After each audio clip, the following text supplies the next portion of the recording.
How many of you can honestly look yourself in the mirror and say, I am doing my best?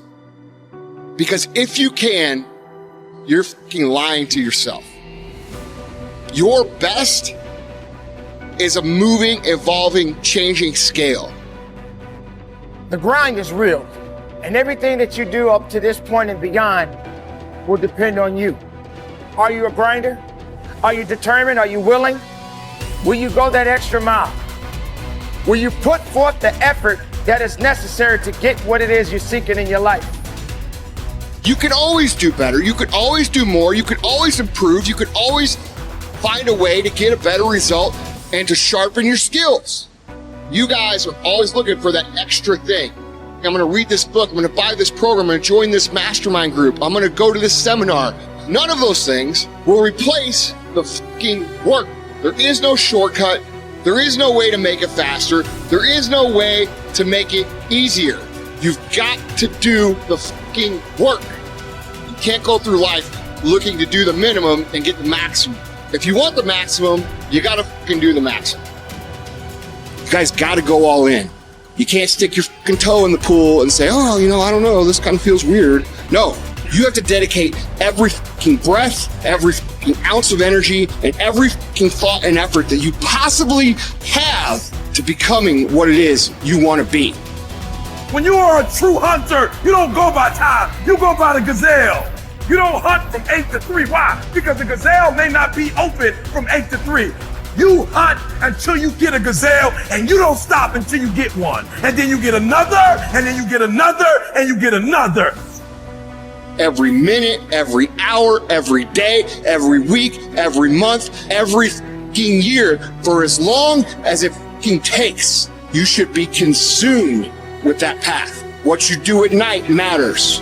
What you do in the morning matters. What you do on Saturday, what you do on Sunday matters. The success clock doesn't give a what day it is. It's gonna run no matter what. If you wanna get where I think you wanna go, you better learn to get really used to being uncomfortable.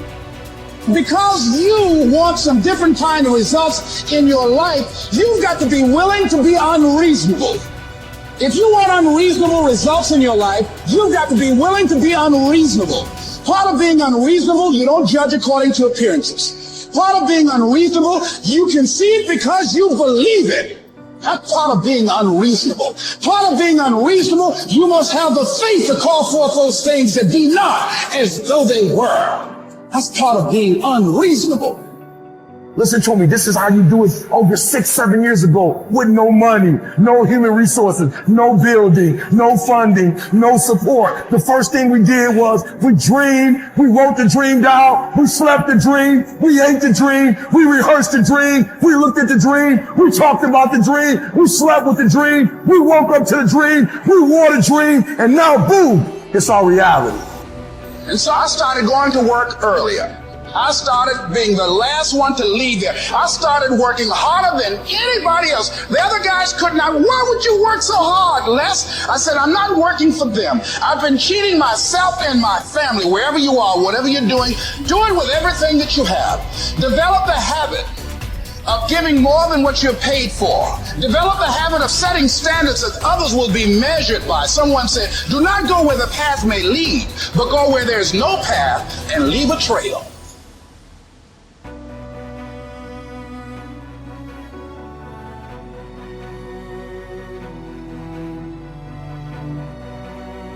We can't work out without purpose. We need to get into our dress for the wedding. Summertime's coming, so we want to look all good. The biggest purpose in life isn't all shit. It's how you respect yourself, how you look at yourself. That's an everyday journey. So every day you should be getting after it. We look at determination, self-discipline. We look at hard work. All these terms, it's almost like we dread them. So don't look at them as dread and punishment. Look at those words as a lifestyle. Stay hard.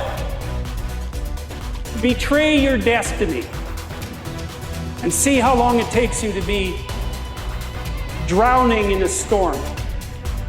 It'll happen immediately, and of course it will, because What's calling you to be your best is exactly the thing that's pushing you forward to manifest yourself most fully in the world. It's what you need. You run away from that, the boat's going to start to rock very, very quickly.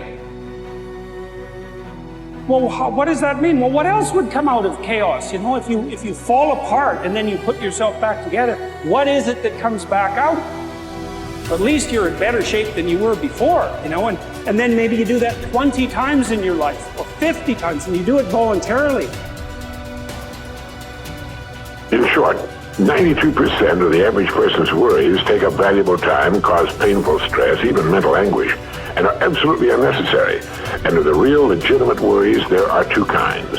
There are the problems we can solve, and there are the problems beyond our ability to personally solve. But most of our real problems usually fall into the first group, the ones we can solve, if we learn how. You cannot be great being a lesser version of what already exists. You can only be great when you execute against your own potential and do your own development. And that means getting up there and looking like a clown. If you want to be great, if you want to be one of the best that's ever fucking lived at what you do, you have to understand that it's about developing our own skills. It's about developing our own style. It's about developing our own swagger. It's about developing our own selves.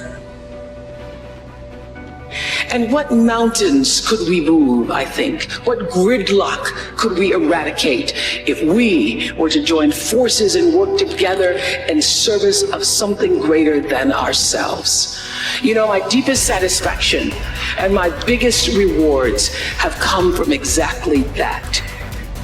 Pick a problem, any problem, and do something about it, because to somebody who's hurting, something is everything.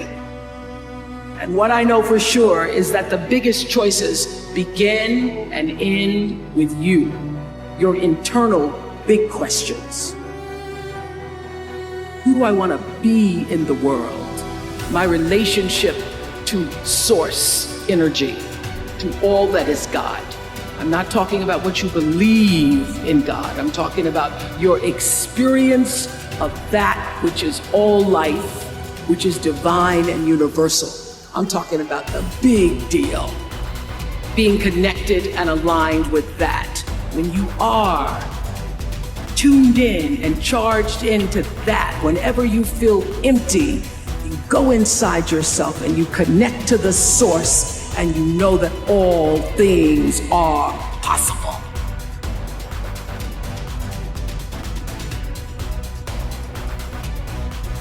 Your life doesn't have meaning without aspiration or an aim. Okay, so you need a hierarchy of values. There's got to be something at the top. It's got to be something important. If you don't have that, your life doesn't have any meaning. So if you criticize the hierarchy, or even the idea of hierarchy, you destroy the idea of aspiration, and then people have nothing. Well, that's not helpful. People are built for a struggle and they're built for a weight, and you want to take on a heavy burden voluntarily. See if you can put yourself together. See what you can do out in the world while you're waiting to die. It's an all-in game. It better be worthwhile. And so there's a tight relationship between responsibility and aspiration and hierarchy. And when you criticize those things, you get rid of the aspiration. We are thrown challenges, and that in some sense those are best construed as tests of our ethical ability. So what Jung thought, his idea was something like this, that at the beginning of time, people were unconscious, and that consciousness emerged with all of its catastrophes, consciousness of death, for example. And one way out of the burden of consciousness was to return to unconsciousness. You can do that with alcohol. You can do that by being dependent. You can do that by failing to grow up.